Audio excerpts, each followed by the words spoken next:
Bom dia, galerinha. Nós vamos corrigir agora a atividade da semana passada sobre função afim e função linear.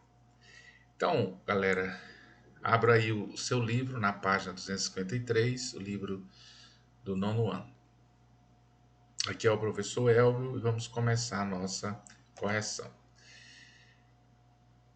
Primeiro, em uma função afim, ou melhor, uma função afim é definida por y igual a 5x mais 3. Nessas condições, determine a imagem do número menos 2 por esta função. Então, galera,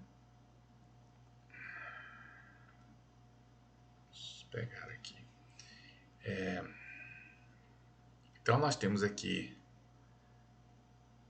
uma função afim, definida por essa fórmula aqui, ó, né, que é y igual a 5x mais 3. Certo? Isso aqui é a fórmula da função.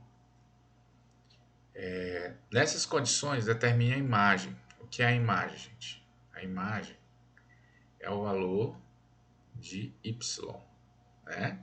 Valor de y. Do número menos 2. O número que ele se refere é o valor de x. Então, quando x é 2, qual é a imagem por essa função, né? Por essa função que está representada por essa lei aqui, y igual a 5x mais 3. Então, lembrando que você pode representar da seguinte maneira: y igual a 5x mais 3, né?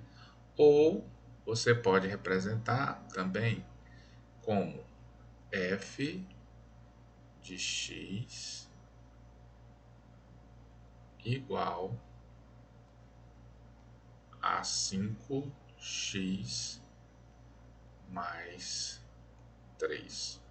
Certo? Então, são as duas maneiras de você representar. Esse f de x é a mesma coisa de y, não tem diferença nenhuma. Tá bom? Então,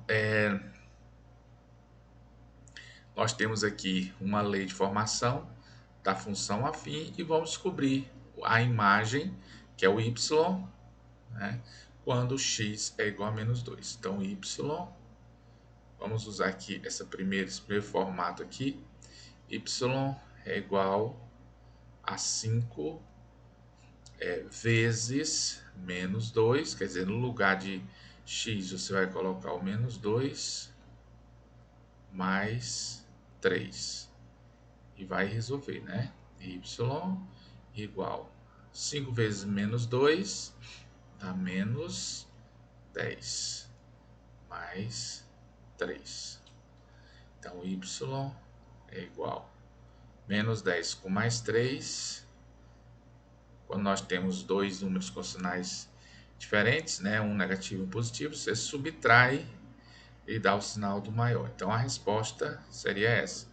Para x igual a menos 2, nós temos y igual a menos 7. Ou seja, a imagem de menos 2 por essa função é menos 7. Agora, vamos fazer o mesmo cálculo, só que usando esse outro formato aqui, ó.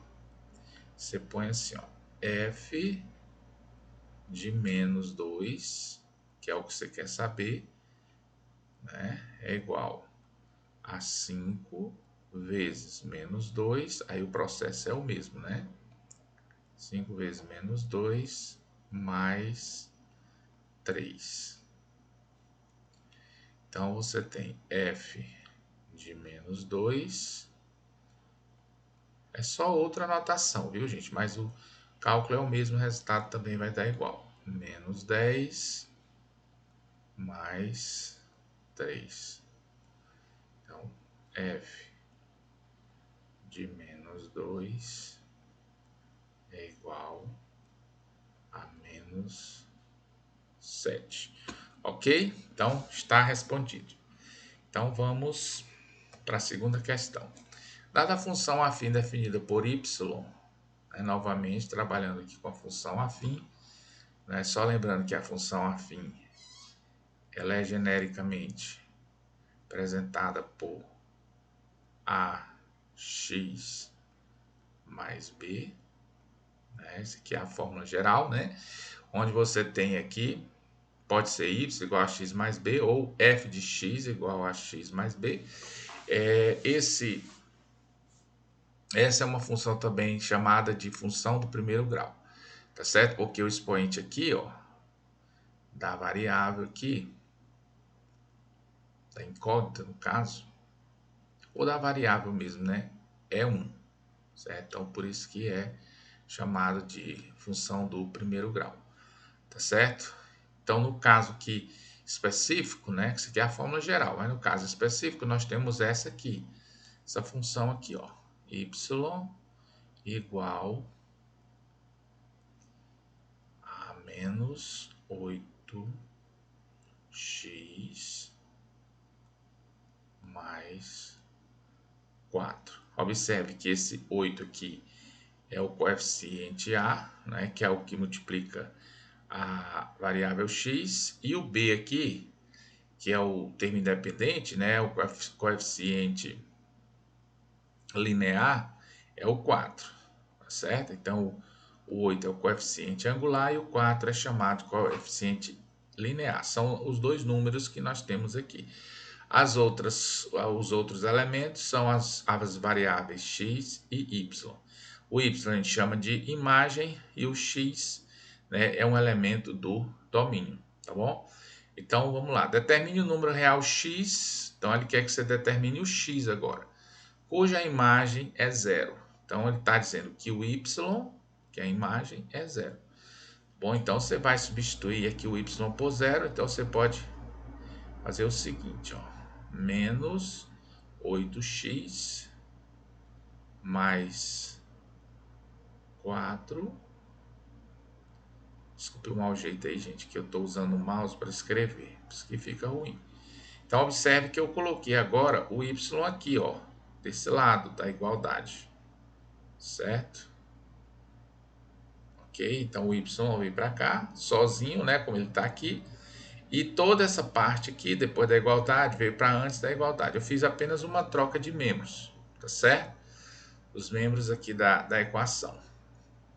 Então, o que eu vou para mim saber o valor de x, o que eu vou fazer? Eu vou isolar x no primeiro membro. O que é o primeiro membro? É tudo que está antes da igualdade, certo? Só lembrar lá de equação. Então, esse 4 que está aqui no primeiro membro, antes da igualdade, passa para o segundo membro com o sinal trocado. Então, você vai passar ele negativo, certo? Agora você vai dividir os dois membros aqui por menos 4. Né? Menos 4. Fazer diferente, né? Aí vai ficar 8 dividido por 4, dá 2 positivo, né? Por que 2 positivo? Porque esses dois sinais aqui são iguais, então o resultado fica positivo. Então fica mais 2, não preciso colocar o mais. E esse aqui são dois números iguais, que dividido dá igual a 1. Né? Então agora x é igual a 1 sobre 2. Tá certo? Professor, fiz diferente. Não tem problema. Fiz apenas algo diferente para a gente ver. Mas a forma como você fez está correta. Tá certo? Então, x igual a 1 sobre 2. Então, para x igual a 1 sobre 2, certo? Nós temos a y igual a 0. Ok? Então, essa aí é a resposta. Terceiro. Na terceira questão, gente, nós temos o perímetro y. O que é perímetro, gente? É o contorno de uma figura, tá certo? Contorno de uma figura. É a soma dos lados, né, de uma figura. Ok? Então, o perímetro y de um quadrado é dado em função da medida x do lado. Então, você tem você tem aqui, ó, vou tentar desenhar um quadrado aqui. Você tem um quadrado, né? O quadrado ele tem os 4 lados iguais. O perímetro é exatamente a medida dos lados, né? Então, você tem aqui o lado x, né? O lado x. Então, o perímetro vai ser igual a 4 vezes x. Tá certo? 4 vezes x. Então, substituindo isso aqui, esse p por y, ou por f de x, tanto faz, né? Então, y igual a 4x. Então, nós temos aqui a formulazinha da função, né, que determina o perímetro de um quadrado de lado x, tá certo? Então, nessas condições, organize um quadro com os valores dessa função para as seguintes medidas de x. Então, nós vamos determinar vamos desenhar aqui um quadro. Então, como é que vai ficar? Pronto, já desenhei o quadro. O que que eu fiz? Eu peguei, vamos tirar aqui o nosso quadrado aqui para não ficar feio, né? Eu peguei, gente,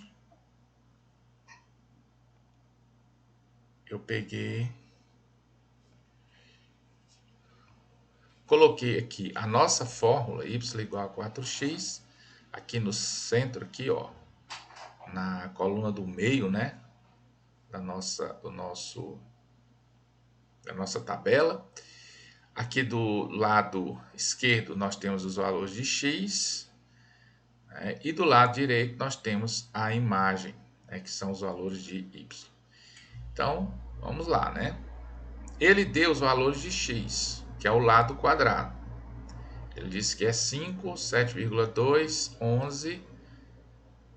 Aqui eu não coloquei, né? Mas dá 20,5, tá bom? Bem aqui. E 10 raiz de 3. Ainda bem que eu coloquei aqui. Então, tá aqui as medidas que ele deu. Eu coloquei aqui no lugar de x. Vou substituir na fórmula, que é y igual a 4x, eu vou substituir os valores de x. E vou encontrar as imagens. Eu já fiz aqui porque ficava muito chato para escrever com o mouse. Ó, no lugar do x, eu botei 5, né? Nessa primeira linha aqui, eu coloquei 5. 4 vezes 5, 20. Então, o valor de y é 20. A mesma coisa eu fiz com 7,2. 4 vezes 7,2, que dá 28,8, né? 4 vezes 11, que dá 44. 4 vezes 20,5, que dá 82. 4 vezes 10 raiz de 3, que dá 40 raiz de 3. Ok? Então, vamos para as letras seguintes. Letra B. Observando o quadro que você organizou, qual é a imagem do número real 10 raiz de 3 pela função? Então, vamos lá. Pelo que nós fizemos aqui, ó, 10 raiz de 3, que é o valor de x, a imagem dele pela função 4x é igual a 40 raiz de 3. Então, a resposta 40 raiz de 3. Aí você pode até perguntar, professor, como é que você chegou nisso? Então, eu multipliquei o 40 pelo 10. Ó, 40 vezes 10, raiz de 3 dá 40 raiz de 3. Então, essa aqui é a resposta. Letra C. Observando o quadro que você organizou, qual é o número real x cuja imagem por essa função é 44? Então, vamos observar, né? Então, a imagem aqui é 44, né? Então, a imagem aqui é 44. Essa imagem é de qual número real x? Do número 11, tá certo? Então, a resposta é 11. Ok? Letra D. Essa função é linear? Sim, essa função é linear. Vamos observar o quadro novamente. Por que essa função é linear, gente? Olha o formato aqui da lei de formação da função, ó. Uma função afim, ela tem esse formato aqui, y igual a ax mais b. Essa aqui é a função polinomial do primeiro grau. Veja que você tem o coeficiente linear e você tem o coeficiente, perdão, o coeficiente angular e você tem o coeficiente linear. Agora, uma função linear, ela é diferente, por quê? Porque ela não tem o coeficiente linear, ela tem o coeficiente angular. Então, fica desse jeito, ó, y igual a x, tá bom? Então, uma função linear, ela é uma função também afim, só que ela é um tipo de função afim, só que uma função afim sem o coeficiente linear, tá certo? Ela só tem o coeficiente angular, só tem um dos coeficientes, certo? Então, a resposta é sim. O que ele diz mais? O que se pode dizer sobre as grandezas perímetro e medida do lado? Perímetro e medida do lado de um quadrado relacionados por essa função. Bom, a gente pode dizer que essas grandezas relacionadas aqui, elas são diretamente proporcionais, né? Então, vou ver se eu consigo escrever isso aqui. Bom, só um minuto. Deixa eu dar uma apagada aqui.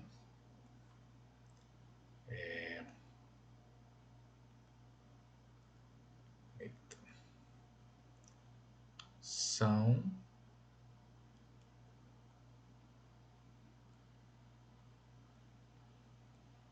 grandezas diretamente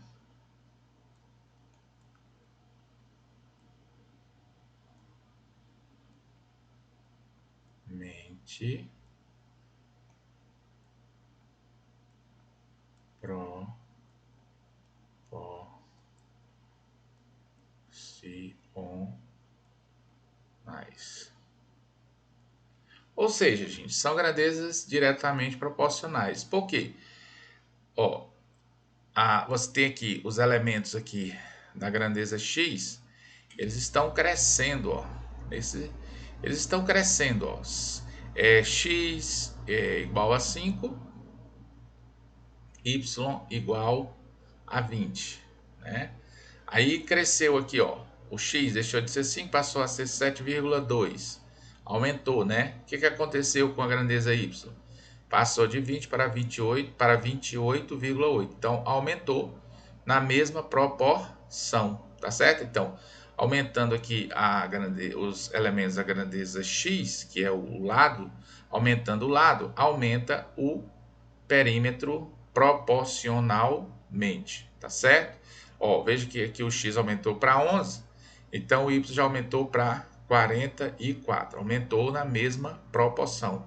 Então são grandezas diretamente proporcionais, tá certo? Então, gente, por hoje é só. Espero que todos tenham entendido a diferença entre grandeza, entre função afim e função linear. É muito simples, né? E vamos continuar ainda essa semana com o estudo de funções. Então, por hoje é só e até amanhã, né? Mas vamos continuar no grupo com a nossa aula de hoje. Valeu!